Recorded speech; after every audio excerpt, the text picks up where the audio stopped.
بسم اللہ الرحمن الرحیم. ہمارے ساتھ اس وقت پشاور NA30 سے PTI کی MNA شاندانہ گلزار صاحب موجود ہیں. انہوں نے یہاں پہ بھوک ہڑتالی کیمپ لگائے ہوئے ہے، تو آئیے ان سے بات کرتے ہیں. جی شاندانہ گلزار صاحب، آپ کو ویلکم کرتے ہیں زائر نیوز کو ٹائم دینے کا.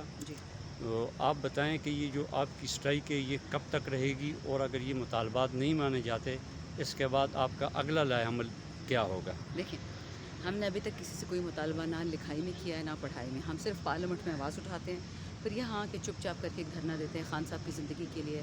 ہمارے جو بے گناہ قیدی ہیں جیلوں میں، ڈاکٹر یاسمین راشد ہو گئی، عمر چیمہ ہو گیا، جو ظلم ہو رہا ہے جیلوں میں، ہم اس کے لیے باہر کھڑے. ہمارے MNA اٹھائے گئے تھے، حاجی امتیاز، اب الحمدللہ بازیاب ہو گئے معجزے سے. تو ہم ان لوگوں کے لیے آواز اٹھاتے جن کے لیے اور کوئی اٹھاتا نہیں ہے، جن لوگوں پہ بجلی کے بل ٹوٹ رہے ہیں، جن لوگوں پہ کھانے کے بل آ رہے ہیں، جو خودکشیاں کر رہے ہیں. ہر MNA کے پیچھے 10-10 لاکھ بندہ کھڑا ہے. ہم اپنے حلقوں کی نمائندگی نہیں کر رہے، ہم پاکستان کی نمائندگی کر رہے ہیں. ہم پاکستان کی آواز بنے ہوئے ہیں. ہم تو الحمدللہ پھر بھی سفید پوش گھروں سے ہیں، کسی کے گھر بھی ہے، گاڑی بھی ہے، پیٹرول بھی ہے، کھانا. باقی پاکستان تو انہوں نے برباد کر دیا ہے. تو اگر ہم یہاں نہیں بیٹھیں گے تو کون بیٹھے گا؟ یہ کل اسٹینڈنگ کمیٹی کا اجلاس تھا خزانہ کا، اس سے عمر ایوب صاحب اور آپ کی PTI ارکان نے جو ہے وہ واک آؤٹ کیا. تو اس سلسلے میں آپ کو کچھ ہے انفارمیشن؟ جو سجیشنز دے رہی تھی ہماری پارٹی، وہ اسٹیٹ بینک جو چل رہا ہے نا، وہ 1902 کے پیٹرن پہ چل رہا ہے، ٹھیک ہے. تاکہ پاکستان میں کوئی پیسہ فالتو نہ آئے. ٹھیک ہے، آپ کو خوف لگتا ہے ریگولیٹر، آپ ریگولیٹ کریں، آپ اسٹرینگولیٹ تو مت کریں نا، لوگوں کو گردن تو مت توڑیں. اور ہمارے بہت قابل MNAs ہیں تو الحمدللہ اسامہ میلا صاحب اور ایک ہمارے دوسرے MNA ہیں منیب، انہوں نے بہت زبردست باتیں کی. انہوں نے کہا کہ جی اسٹیٹ بینک کو ان کا جو ہوتا تھا کوشش کی تھی نا یہ ڈفرینٹ انٹرنیشنل فائنینشیل پورٹلز کھولنے کی، تو پے پاک تھا، وہ بھی کوئی خاص نہیں ہوا، راست میں بھی کچھ خاص نہیں ہوا. تو یہ کر کیا رہے ہیں پاکستان میں فائنینشیل ٹرانزیکشنز کو؟ تو یہ بہت ٹیکنیکل باتیں تھیں، بٹ بات یہ ہے کہ پاکستان کو اسٹون ایج یعنی پتھر کے زمانے میں رکھا جا رہا ہے کہ پاکستان کامیابی نہ کرے. محسوس نشستوں کے حوالے سے سپریم کورٹ نے آپ کے فیور میں فیصلہ دیا، اور پارلیمنٹ نے جو گزشتہ 2 دن پہلے جو قانون سازی کی، اس کے بعد آپ کا اگلا کیا لائحہ عمل ہوگا؟ یہ قانون سازی نہیں تھی جی، کھلا ڈاکہ تھا. صبح کو اسمبلی کرتی ہے بل پاس، شام کو سینٹ کرتی ہے اور کل پریزیڈنٹ کر دیتا ہے. یہ جو بڑے بڑے NGOs نہیں تھے جو لمبی لمبی باتیں اور کہانیاں داستانیں سناتے تھے کہ ہائے عمران خان نے ایک دن میں 10 آرڈیننس نکال دیا. وہ بھائی آرڈیننس کی تو آئین کے اندر اجازت ہے. یہ جو انہوں نے قانون بنایا ہے یہ آئین کے خلاف بنایا ہے. سپریم کورٹ میں جو فیصلہ آیا ریزرو سیٹوں کے حق میں، ہمارے MNAs کے حق میں، کہ ہر انڈیپینڈنٹ جو MNA کھڑا ہوتا ہے یا MP، اس کو اجازت ہے وہ جس پارٹی کو جوائن کرے. ان لوگوں نے اس پہ قطغن لگا دی، اور 2017 سے.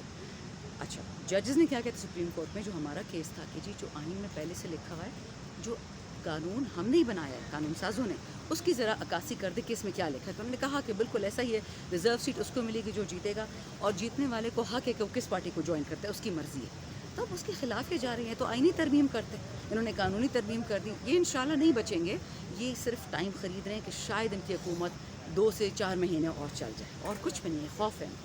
آپ کی پارٹی اس وقت پولیٹیکل وکٹمائزیشن کا شکار ہے، تو کیا آپ مناسب سمجھتے ہیں کہ آپ کے سب سیاسی جماعتیں مل بیٹھ کر آئندہ کے لیے کوئی ایسا لائحہ عمل، کوئی CODs اس پہ آپ متفق ہو جائیں کہ کم از کم یہ جو سیاسی جو انتقام ہے، جو پولیٹیکل جو وکٹمائزیشن ہے، اس کا کوئی تدارک ہو؟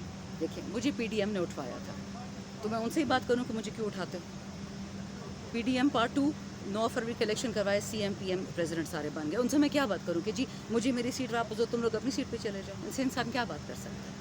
کیا چارٹ آف ڈیموکریسی بنے گے؟ تو چارٹ آف کرپشن ہو سکتا ہے، چارٹ آف ڈیموکریسی تو نہیں ہو سکتا.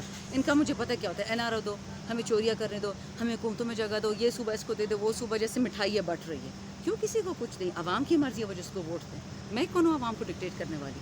بانی PTI کے بارے میں سوشل میڈیا پہ اور پرنٹ میڈیا پہ خبریں آ رہی ہیں کہ کبھی وہ ڈیل کر رہے ہیں اور کبھی وہ بندے کو نمائندہ ڈیل کے لیے مقرر کر دیا ہے. تو اس بارے میں آپ کیا کہیں گے؟ خان صاحب نے لات ماری ہے. جب بھی کوئی ڈیل کا ان کے پاس آفر لے کے آیا ہے، ان کا میں وہ نہیں ہوں زرداری یا شریف کے یا MQM کے میں ڈیلے کروں کسی سے.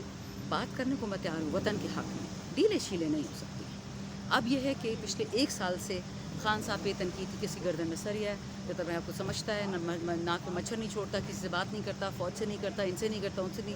اب جب خان نے بول دیا ٹھیک ہے مجھ سے جو بھی بات کرنا چاہتا ہے، میں نے لگا دیا ہے محمود چچرئی صاحب کو، اس سے بات کریں، تو اس میں بھی ان کو مسئلہ ہے. پھر خان کو کوئی ملنے گئے لوگ کہ آپ معافی مانگیں. انہوں نے کہا جی آپ قرآن پہ ہاتھ رکھے کہیں ایمان پہ کہ میں نے کرایا 9 مئی تو میں معافی مانگ لوں گا. آگے سے کسی نے قرآن پہ ہاتھ نہیں رکھا. کل بھی پھر خان صاحب نے یہی بات کی اور پھر ان کی بہن نے آ کے باہر یہ بتایا علیمہ خان صاحبہ نے کہ دیکھیں اگر آپ CCTV فوٹیج نکال لیں, کوئی جوڈیشل کمیشن, کوئی ایجنسیز کا کمیشن, کوئی انکوائری کمیشن کچھ تو کرے, کوئی ثبوت تو دیں کہ یہ عمران خان نے کیا یا کروایا.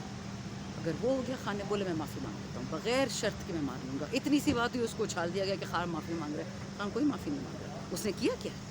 PTI جو اراکین قومی اسمبلی ہیں ان کو ترقیاتی فنڈ کا ابھی تک شکایت کی کہ وہ ابھی تک ان کو جاری نہیں ہوا جبکہ حکومتی ارکان کو مل گیا ہے. اس کے لیے آپ کا کیا رائے عمل ہے ابھی اس کے لیے؟ دیکھیں گے جو ابھی فی الحال کوئی لائے عمل نہیں ہے, دیکھا جائے گا اس کو. تو عمران خان کی رہائی کے لیے جو آپ کی تحریک شروع ہے تو آپ کس طرح دیکھ رہی ہیں مستقبل میں آگے کہ ان کی رہائی ممکن ہو سکے گی؟ انشاءاللہ یا وہ اگر تو ہوگی, یہ جو خان صاحب کی احتجاج رہائی ہے تو ہوگی, اس کے مہینہ بعد اگلا لگے گا, لائے عمل کیا ڈیٹ ہوگا لگے آپ گا, کا؟ 2 لگے گا, بٹ خان صاحب کی انشاءاللہ تمام کیسز میں باعزت بری ہو جائیں گے. رہائی نہیں, باعزت بری ہوں گے. مجھے جس چیز کا خوف ہے کہ یہاں پہ بنگلہ دیش, لبنان اور شری لنکا والا سسٹم نہ ہو, بغیر خون گرائے, بغیر خون ریزی, امن کے ساتھ وطن ٹھیک ہو جائے. بہت شکریہ. یہ ہمارے ساتھ تھی MNA شاندانہ گلزار صاحب. بہت شکریہ, مہربانی. مجھے کچھ